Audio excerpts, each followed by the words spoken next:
Why are artists never happy? Yeah. I mean, where do you start? Where do you start? There's so many. I've always said that I'd rather get the joke than be just the butt of it. So I'd rather get the joke. And I feel like getting the joke comes with some sense of deprecation, some sense of nihilism. The irony of the world and the way it works is just a part of most artists, because especially in the Hollywood version of this, I suppose it applies to everybody actually. You're constantly dancing for someone that isn't really even interested in knowing there's a show going on. You're trying to do this thing which you need other people to help elevate, the career and to continue to work and all that stuff. How could you not be depressed? How could you not be sad when you're constantly being told you're not handsome enough, you're not tall enough, you're not funny enough, you're not dramatic enough, or in your writing, you can't do this, your scripts are too small, or your scripts are too big, or, you don't write dialogue that well, or you don't structure things that well. The point is, everybody's got an opinion, and unfortunately, as artists, we are in the position of listening or being told all of those opinions. This is why I always tell young people never to read the comments. Because the truth is, everybody in this world gets an opinion on movies. Everybody does. There are movie stars that I just don't like the way they look. Their face bugs me. I don't like them as movie stars. That's me. I get to do that, right? It's not fair. That person has done nothing to me. But I am that for somebody else. And it's just a lot to put on the table of like, this is all stuff that you're inspiring with your work. Some of it's fantastic, some of it's not. Wow, there's a lot to carry around with that. But you also have to think, that's where the ego comes from too, right? The ego is sometimes narcissism is a direct result of the fact that, we just feel insecure and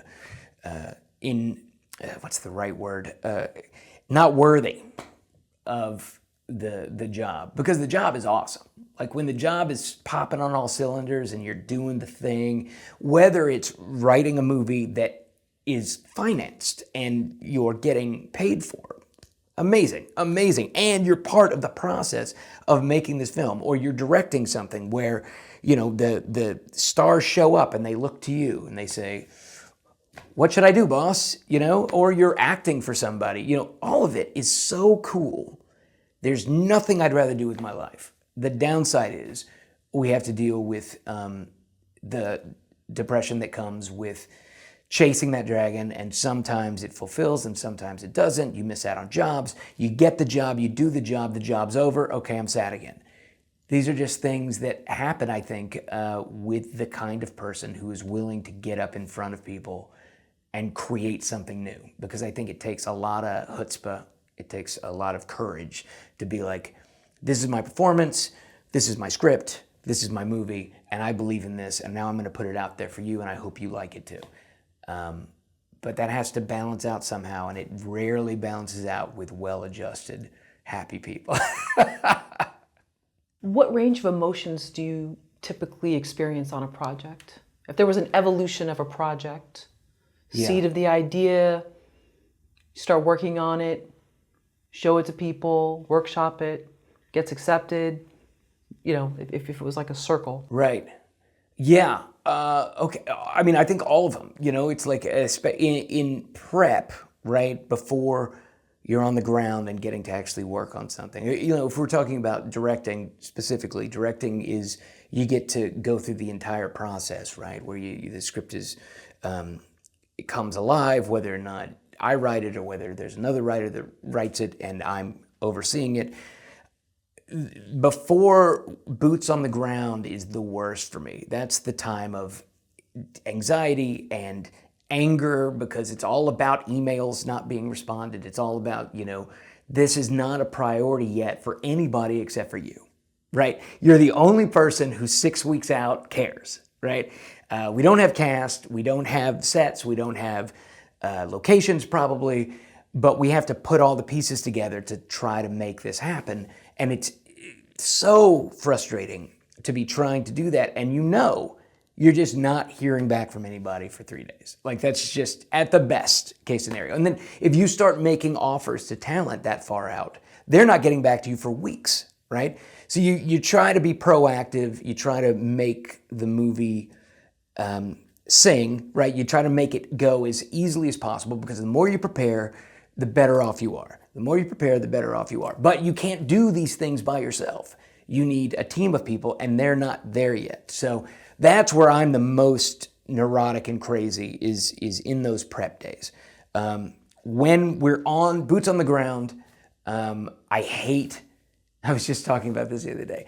I hate scouting. It's very important. You have to do it. You have to do it. It's very important, but I hate it. It's so boring. It's always awkward, because you've got like 5 to 10 people who are going with you, and then you're trying, somebody's gonna give you or rent you this place for probably not much money, so you have to kind of kiss ass a little bit and be nice and everything. And then if you decide you don't like it, you have to kind of be, curt and we'll talk later. It's like, and then you go outside and everybody hates everything. And so I don't like it. I don't like the process. And it usually takes a full freaking 15 hours, of going all over creation. Nothing's close to each other. Anyways, I'm just bitching now. Because the fact is that it's the greatest job in the world. So once cast is there, once we're making the movie, I'm my best self. I've always felt that, that I enjoy it more than seems rational. But that doesn't mean that I don't have bad days, or I don't get frustrated, or I don't, get concerned. We just had, I just filmed this movie called MISS VALENTINE that will be coming out next year. And we had this scene where I had the actress running up and down these steps, outside of a big theater. And it's thematic for the movie, it's important for the movie, but she twisted her ankle. And I'm like, that level of fear, not just for the project, right? Because, if she breaks an ankle, I'm in trouble, right? But for her, who has put her trust in me to, run up and down these steps a million times because I tell her I need it, right? So that level of paternal concern and, fear for them of it's just so much. I always think of directing as having this paternal, feeling about everybody of it's a family, and you need to be the person that keeps it on track. You need to set the tone, but also if there's trouble, you have to be the one that deals with the trouble, first off. But the truth is, it's the greatest job. So I like it. Even though it's ups and downs and ups and downs. The worst part is truly when it's all over. When it's okay, now I have to start thinking about the next job and the next job and the next job. And I'm still kind of hung up on this job because, hopefully if it goes well, it's like a family at the end of the day, not just because of your responsibility, but because you have put all these people here to do a job.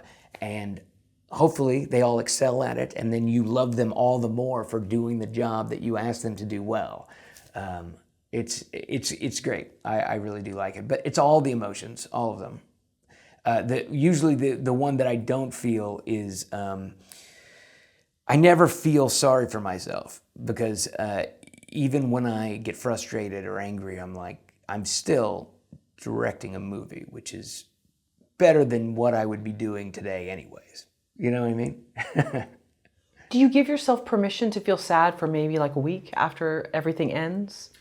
Yeah, sure. I do. I feel like people worry about me in that aspect, but I take care of me. If I want to go out to eat because I'm depressed, I go out to eat. If I want to stay at home, I do that. I feel like I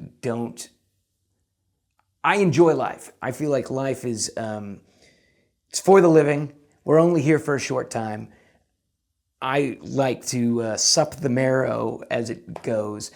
So if I want to be sad today, then that's what I'm going to do. And I feel like that's okay. I mean, you know, my fiance and I, we don't have kids or anything like that. There's nobody who's banging on the door being like, I need to be fed. So if I just want to take a day, then that's what I do. And I think it's good and healthy for people to do that, especially after a movie. Because movies are 12 hours minimum, usually 15 hours a day. We did 6-day weeks on this last film. I didn't sleep at all.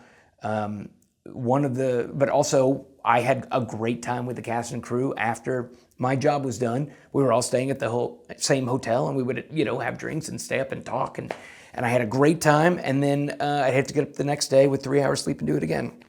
And I still feel like I was just so lucky just to be there.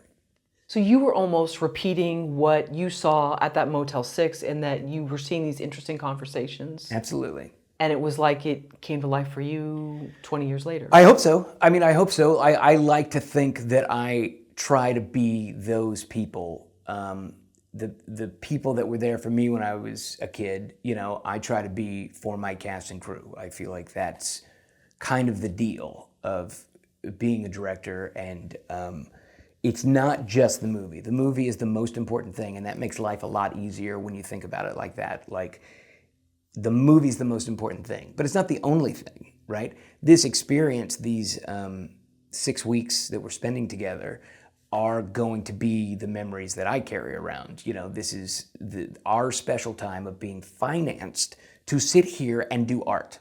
You know, and whether I raised the money or the money was, you know, brought on by my bosses or whatever, we have this window to create a movie. I mean, come on, that is like, there's no reason for that to be a bad experience. I understand that it's not all, balloons and pizza. You know, sometimes there's problems. Sometimes you have to deal with those problems. Sometimes there's conflict that's innate to creating something. But the movie shouldn't be a nightmare, you know? And, you know, that movie that I made, MANIC, was... I was proud of that movie the way it came out. I think the director did a fine job, but every day on set was awful. It was an awful day, you know, and we would get out of set and I would just want to drink, but like aggressively, not like fun. Like I was so unhappy, and I just never want to be that person's, be any talent's movie or crew or anything. I don't want them to look back on Cupid for Christmas and be like, oh, what a bear that thing was. You know, it's like, no, we had a good time. We laughed, and, you know, we worked long hours, and we did things that were challenging. But at the end of the day, we're proud of what we made. We're proud of the bond that we built and the time that we spent.